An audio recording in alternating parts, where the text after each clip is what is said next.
नमस्कार मंडळी, मी किशोरी। आता श्रावण महिना सुरू होणार आहे आणि दर सोमवारी उपवासाला काय करायचं हा नेहमीचा आपला प्रश्न असतो। आणि सगळ्यात सोपी आणि झटपट तयार होणारी म्हणजे साबुदाण्याची खिचडी। पण बरेच जणांना साबुदाण्याची खिचडी जमत नाही, कोणाची चिकट होते किंवा लिबलिबीत अशी खिचडी तयार होते। तर आपण आज परफेक्ट अशी साबुदाण्याची खिचडी कशी तयार करायची आहे, अगदी दाणेदार मोकळी अशी ही साबुदाण्याची खिचडी तयार करणार आहे। तर त्यासाठी मी 1 वाटी साबुदाणा घेतलेला आहे आणि स्वच्छ धुवून घ्यायचा 1 ते 2 पाण्याने। तर ह्या पद्धतीने जर तुम्ही साबुदाण्याची खिचडी कराल तर अजिबात चिकट होत नाही किंवा चिपकत नाही आणि एकदम मोकळी अशी दाणेदार ही खिचडी तयार होते। तर मी 2 पाण्याने हा साबुदाणा धुवून घेतलेला आहे आणि थोडं पाणी ह्यामध्ये मी ठेवलेलं आहे, कारण साबुदाणा फुलण्यासाठी या पाण्याची गरज पडणार आहे। तर त्यासाठी मी थोडं पाणी ह्या साबुदाण्यामध्ये ठेवलेलं आहे। संपूर्ण पाणी काढून घ्यायचं नाही आहे त्यामधलं, कारण काय होते की साबुदाणा कडक होतो आणि फुलत नाही। तर त्यामुळे महत्त्वाची टीप जी आहे ती की साबुदाण्यामध्ये थोडं पाणी ठेवायचं आहे, त्यामुळे साबुदाणा फुलायला छान मदत होते आणि साबुदाणा जो आहे आपला खिचडी जी आहे ती साबुदाण्याची ते एकदम मोकळी अशी तयार होते। तर ह्या साबुदाणा खिचडीमध्ये मी मिरचीची पेस्ट घालणार आहे। तर त्यासाठी मी काही मिरच्या स्वच्छ धुवून घेतलेल्या आहेत। तर मिक्सरच्या पॉटमध्ये काही मिरच्या घातलेल्या आहेत, थोडा अद्रकाचा तुकडा घालून घेतला आणि जिरं घालून घेतलेलं आहे। तर ह्याची मी पेस्ट तयार करून घेत आहे। जाडसर अशी ही पेस्ट तयार केलेली आहे मी मिरचीची। बघू शकता छान अशी ही पेस्ट तयार झालेली आहे मिरचीची। जर तुम्हाला मिरच्या कापून घालायच्या असल्या तर तुम्ही तशासुद्धा घालू शकता, पण अशा प्रकारे जर मिरचीची पेस्ट करून खिचडीमध्ये घातली तर खिचडीला चव जी आहे ती खूप छान येते आणि मिरच्यासुद्धा अशा दातात येत नाही।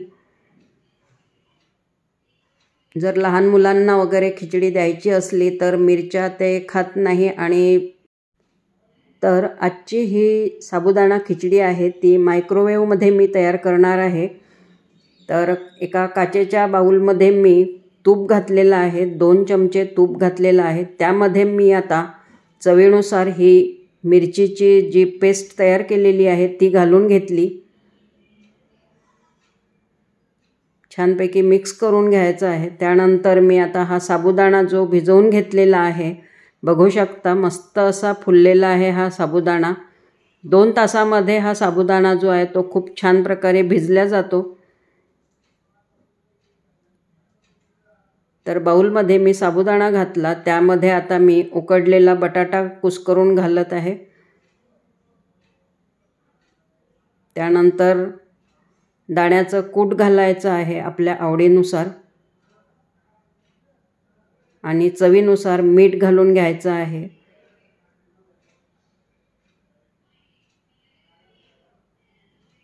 चवीला थोडी साखर घातलेली आहे। साखर घातल्यामुळे खिचडीची चव जी आहे ती खूप छान येते। तर सर्व जे मिश्रण आहे ते छानपैकी मिक्स करून घ्यायचं। मायक्रोवेव्हमध्ये ही खिचडी अगदी 5 मिनिटांमध्ये तयार होते। तर सर्व मिश्रण जे आहे ते छान मिक्स करून घेतलेलं आहे।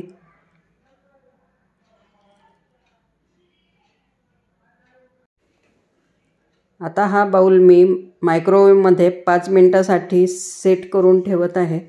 तर 5 मिनिटांमध्ये अगदी मस्त अशी ही खिचडी तयार होते, एकदम दाणेदार आणि मोकळी अशी खिचडी तयार होते ही।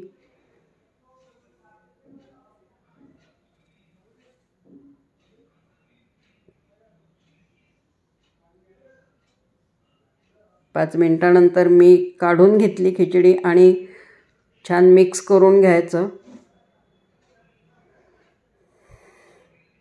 बघू शकता मस्त अशी ही तयार झालेली आहे आपली खिचडी। तर ह्यापुढे सुद्धा आपण विविध प्रकारचे उपवासाचे पदार्थ बघणार आहोत, त्यामुळे तुम्ही माझे व्हिडिओ जे आहेत ते बघत राहा. पुढे आणखीन नवीन नवीन प्रकारचे उपवासाचे पदार्थ तुम्हाला बघायला मिळणार आहेत. तर आजची ही साबुदाणा खिचडीची रेसिपी तुम्हाला कशी वाटली आहे तर मला कमेंटमध्ये नक्की सांगा. आणि रेसिपी जर आवडली असेल तर रेसिपीला लाईक करा, शेअर करा आणि अजूनपर्यंत सबस्क्राईब केलेलं नसेल तर सबस्क्राईब करा. पुन्हा भेटूयात अशा छानशा नवीन रेसिपीसोबत. तोपर्यंत मस्त खा, स्वस्थ राहा. धन्यवाद.